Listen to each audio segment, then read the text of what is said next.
We got huge news yesterday regarding elections. This was actually a massive deal. Let's talk about it here. So, U.S. District Court Judge Carl Nichols denied Democrats' request to halt Trump's executive order about requiring citizenship and securing mail-in ballots. You guys understand that an executive order acts as law during the time that president is in and until the next president overturns it. Okay. So it's a flimsy way to do stuff, but it works temporarily. Trump passed this executive order, and the big deal is a judge just upheld it. So this requires states to verify citizenship for federal elections, secure mail-in ballots with strict laws. Agencies must create a state citizenship list, and requires the Postal Service to propose rules for tracked ballots by late May. Why wouldn't Democrats want this? Well, we all know that. However, so the judge declining to block this is huge. How many executive orders has he had blocked? Many. And yet this one isn't. This is going to freak out the Democrats. But what this also means is the Trump administration can now move forward on implementing this. This is like making the SAVE Act be implemented by executive order. Now, states will fight back. They're going to drag their feet. But you know what this does? Because this is now in place. The Supreme Court's voting rights strike down is now in place, and the government's trying to enforce that. No districting by race. The other thing is the Supreme Court may be striking down the mail-in ballots soon, which gives the Trump administration another area to enforce on blue states and rhino states. All of that together, this means they have the legal jurisdiction to not accept the election results from states that do not follow the rules. Do you understand that? These are federal elections. The federal government gets the final say. The states can run them the way they want, but the federal government doesn't have to accept them if they don't follow federal law. Guys, this is massive. This is absolutely massive. And we got this happening, which, remember, Trump said he'd get the Save America Act one way or the other. This might be what he was talking about. The other thing is, yesterday, the RNC won a huge election integrity case in North Carolina. A court ruling blocks never residents from voting in state elections, but that's not the whole story. It also found that several non-residents had voted in the last couple elections and held that up. So now there's legal framework there that's going to carry over state to state. Eventually, this will make its way up to the Supreme Court. We'll get a ruling on it. Guys, this is all moving forward. This is huge for the midterms. Don't black pill about the Save America Act. I've told you guys this many, many times. We have so many things going in our favor, and the Trump administration is much smarter than so many people give it credit for. They know what they're doing. They know what they're doing so much that Trump had this to say about the midterms yesterday. Let me make sure that's up. Their economy is in free fall. They have 250% inflation. Their money has no value. Their whole economic system is broken down. They thought they were going to outweight me. You know, we'll outweight him. He's got the midterms. I don't care about the midterms. Look what happened last night. That was the prelude to the midterms. People understand it. They know that, very simple, Iran cannot have a nuclear. Say that one more time. About the midterms. Look what happened last night. That was the prelude to the midterms. I don't care about the midterms. Look what happened last night. That's the prelude to the midterms. Does that sound like a man who's worried? This is the kind of thing that terrifies the left. Why do you think they're pushing so hard to make us think there's no hope? So we don't show up. As we show up, we're going to win, MAGA. We're going to win. Trump knows it.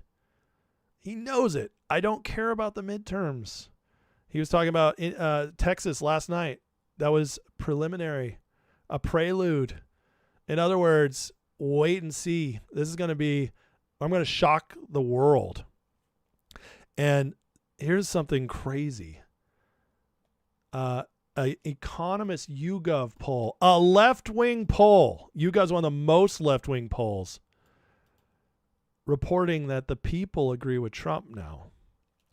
What party do you think will win the House, Senate? House Republicans, Senate Republicans. The psyop that the blue guys are going to win it all. They're going to win the House, definitely, maybe the Senate. They're going to sweep the midterms, blue wave incoming. That psyop, guys, has completely failed because the primaries have woken the people up. And in politics, friends, perception is reality. Democrats, if they actually believe they're going to lose, there's going to be a lot of them not showing up. They're going to be so discouraged by Trump. He keeps winning. They're going to still get a lot of people out to the polls. Don't get me wrong on that. They're going to force it. But with those laws in place, they're not going to be able to get those fraudulent votes in. Republicans, on the other hand, this is huge because if they actually believe we're going to win, we're motivated. The primaries have fired up MAGA, fired us up. And now the people actually don't believe the polls. The people believe the Republicans are going to win. And I'm telling you, the people know better than the polls. These polls, the what do you think polls, have historically been much more accurate than the polls, than the actual polls themselves, quote unquote. So I'm telling you guys, we are, I think we're going to shock the world this November. I really do. It's getting better and better. And, you know, just a reminder of how far we've come. Because a lot of things I get a lot of times are, oh, the rhinos, you know, we're still fighting the rhinos. We can't get rid of them. Well, look at this example of just how much we've been awakened in the last 10 years and how little power the rhinos still have. This is a perfect example of it. We're going to let Harry Anton, my favorite New York Jew, tell us. Harry, what do you got on the polls, Harry? Here we go. I just want you to look here. I mean, this just tells you everything that you need to know, which is the net favorable rating with the GOP. You have Donald Trump, you have George W. Bush. Before Donald Trump declared back in May of 2015, look at this. George W. Bush's net favorable rating was plus 58 points. Donald Trump was 45 points underwater with Republicans. Look at this. This is over 100-point shift, I do believe. Donald Trump is now at plus 61. That's an over 100-point shift in the positive direction for Trump. And look at what happened to George W. Bush. He dropped by 40 points from plus 58 to plus 17. So George W. Bush has fallen through the floor since Donald Trump, of course, first really appeared on the political scene, first ran for president for the Republican nomination back in 2015, declaring in June of 2015, while George W. Bush simply put, as I said, his Republican Party is dead. Republican voters are very lukewarm. Look at that. Only 17% favorability for George Bush now in the Republican Party. Guys, that is massive. Okay, that is an awakening. This is, or was, I should say, the Bush Party.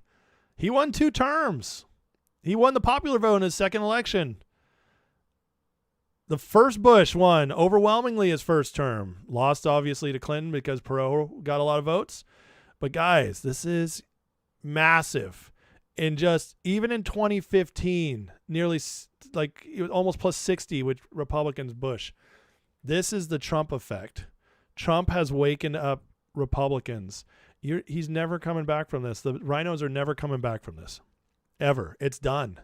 Because at this point, there's no rewriting the past. There's no rewriting Iraq and Afghanistan wars. There's no rewriting the crash of 2008. There's like the Bushies are done. They're never going to be able to rebuild their brand after this. Not in our lifetimes. So this is massive. Okay. The change. And then again, the people who thought Trump was a joke versus respecting him now, that's huge. So guys, we are winning. We're going to win. And it's heading in the right direction. So let's get excited about the midterms, get excited to vote, and be ready to shock the world this November. Because if we win we're already winning even if we don't win the midterms. But if we win the midterms, it's so over. It's not even funny. And I think we're heading in that direction.